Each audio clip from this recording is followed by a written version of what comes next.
Hello students. आज हम करने वाले एक्सरसाइज 7.3 क्वेश्चन नंबर 3, 4 एंड 5। तो देखो स्टार्ट करते हैं क्वेश्चन नंबर 3 से। तो क्वेश्चन नंबर 3 में क्या है, two sides A B and B C and median A M of one triangle A B C are respectively equal to sides P Q and Q R, median P N of triangle P Q R. देखो मैं दो triangle given है A B सी और P Q are, जहाँ पे ये A M and P N क्या है, मीडियन है। अब गिवन क्या है कि ये जो ए बी है ये इस पी क्यू के बराबर है।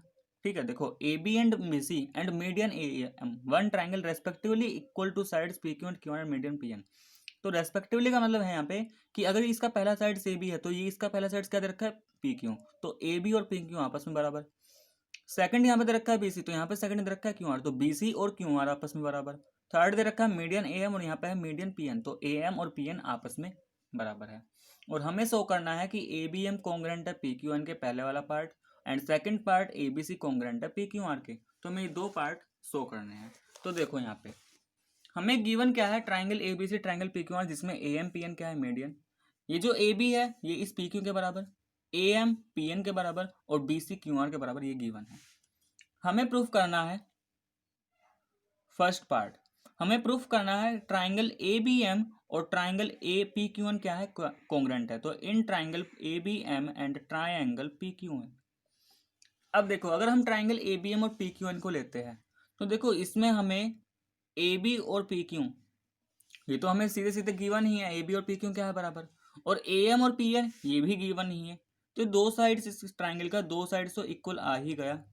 ठीक है, तो ये तो हमें गिवन था बस, तो दो साइड्स तो मिल गया। अब यहाँ पे हम क्या करें, तो देखो हमें गिवन क्या है, हमें बी सी और क्यू आर गिवन तो है।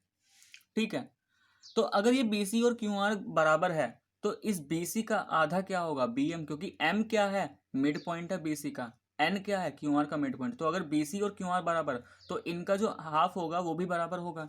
तो देखो यहाँ से हम ये भी तो लिख सकते हैं कि B M is equal to Q N. अब क्यों बराबर होगा, देखो बिकॉज ये जो बी सी है ये क्यू आर के बराबर था, गिवन था ये तो हमें, बी सी किसके बराबर, क्यू आर के बराबर।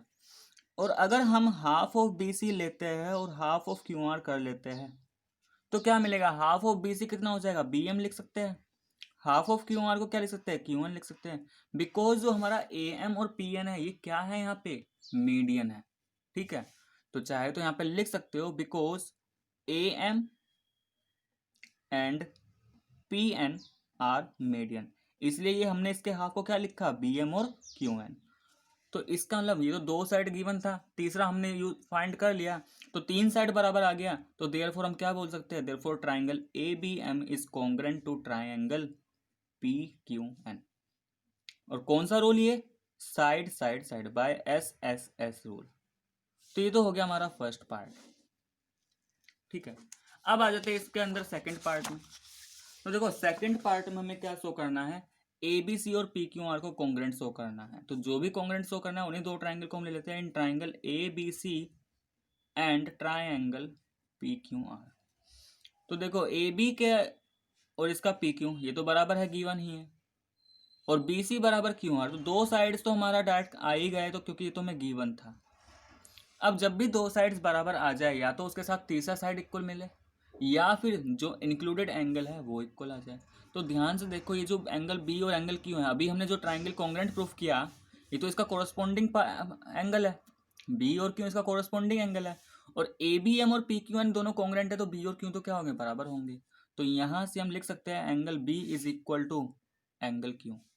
रीजन क्या लिख दोगे, because triangle A B M congruent triangle P Q N, ये दोनों ट्राइंगल कॉन्ग्रेंट प्रूफ कर चुके हैं। तो ये जो एंगल बी और एंगल क्यू है ये तो इसका सीपीसीटी पार्ट है। तो जब ये सीपीसीटी वाला पार्ट है तो बी एंड क्यू तो क्या हो गया, बराबर हो गया।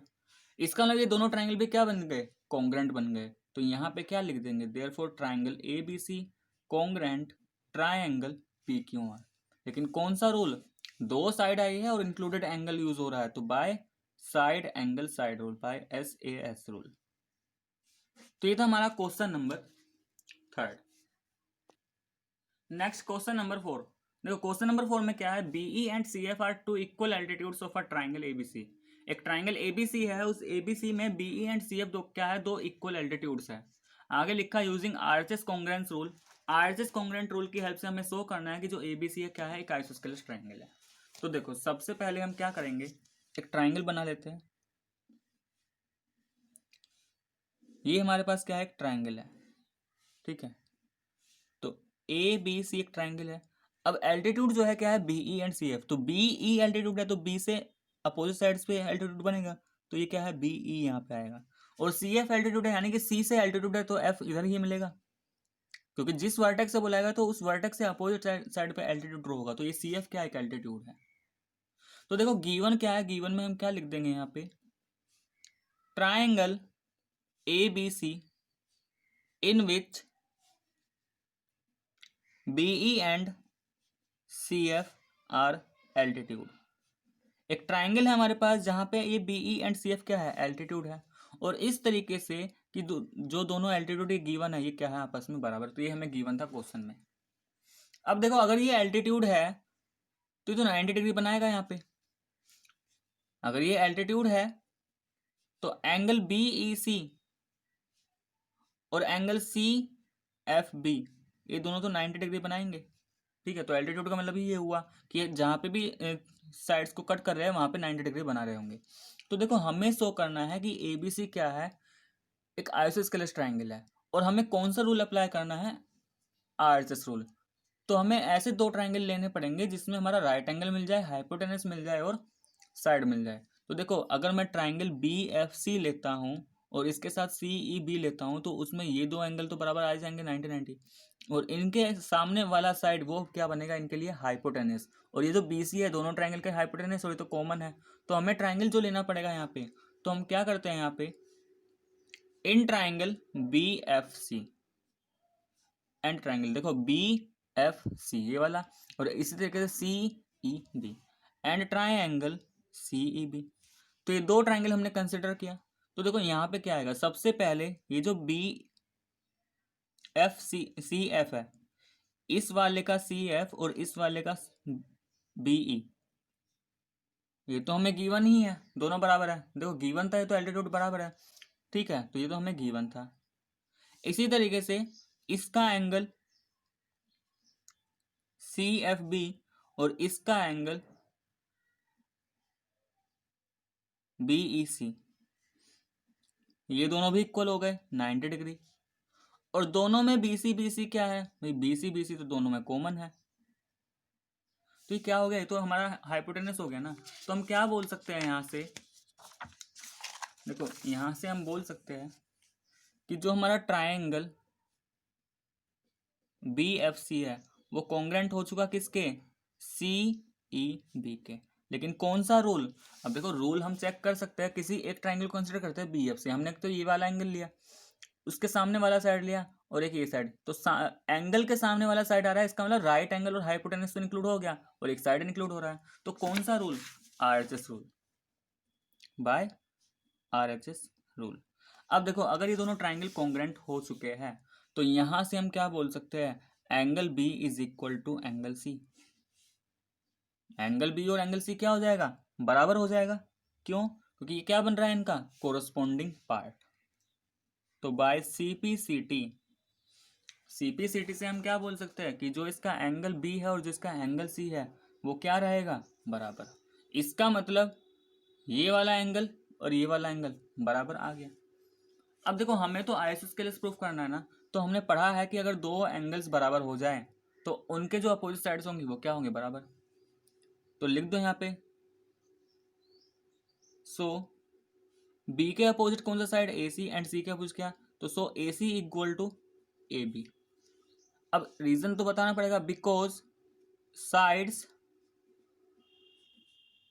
अपोजिट टू इक्वल एंगल्स, क्योंकि ये जो दो साइड्स है ये अपोजिट एंगल, उन एंगल्स के अपोजिट है जो एंगल्स हमारे इक्वल दे रखे। तो बी के अपोजिट कौन सा साइड आएगा, ए सी, एंड एंगल सी के अपोजिट कौन सा साइड आएगा, ए बी। तो इसका मतलब जब एंगल बी एंगल सी के बराबर तो ए सी और ए बी क्या होगा, बराबर होगा। और अगर किसी ट्राइंगल की दो साइड्स बराबर हो जाए तो हम क्या बोल सकते हैं, hence triangle A B C is an isosceles triangle. तो ट्राइंगल ए बी सी क्या बन गया, एक आइसोस्केलस ट्राइंगल हो गया। और यही हमें क्या करना था, प्रूफ करना था। तो ये था हमारा क्वेश्चन नंबर 4।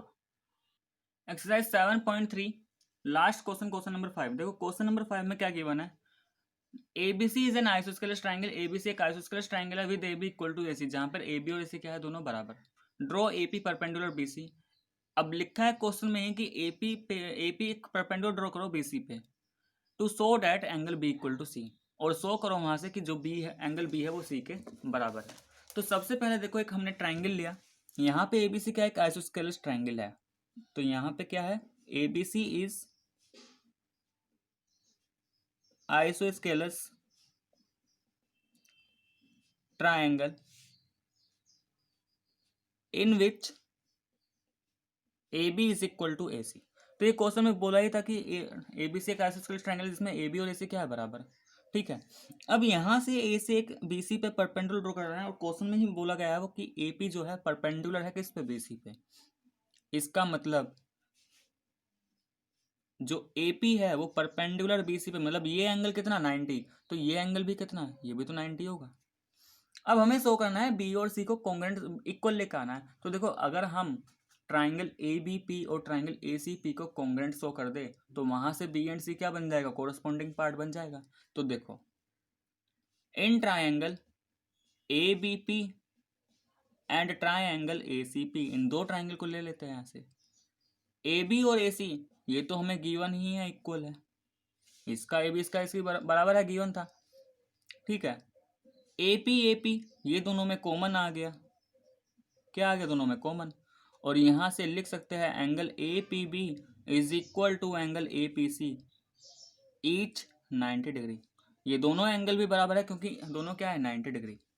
तो जब यहाँ पे तीन मेजरमेंट इक्वल, तो ये तीन दोनों ट्राइंगल तो क्या बन गए, कॉन्ग्रुएंट बन गए। लेकिन कौन सा रूल यहाँ पे, तो ध्यान से देखो, किसी एक ट्राइंगल में बात करते हैं, हमने ये वाला एंगल लिया 90, हमने ये वाला साइड इंक्लूड किया, हमने ये वाला साइड, तो 90 के सामने वाला साइड जब भी आ जाए, इसका नाम RHS रूल। तो ये तो हमारा कौन सा रूल बन गया, RHS रूल। तो RHS रूल से क्या हो गया, कॉन्ग्रुएंट पे प्रूफ हो गए, और जब ये कॉन्ग्रुएंट प्रूफ हो गए, तो जो B एंड C है वो तो हमारा CPCT पार्ट है, तो एंगल B एंड C क्या हो गया, बाय CPCT बराबर हो गया। और यही क्या करना था, हमें शो करना था।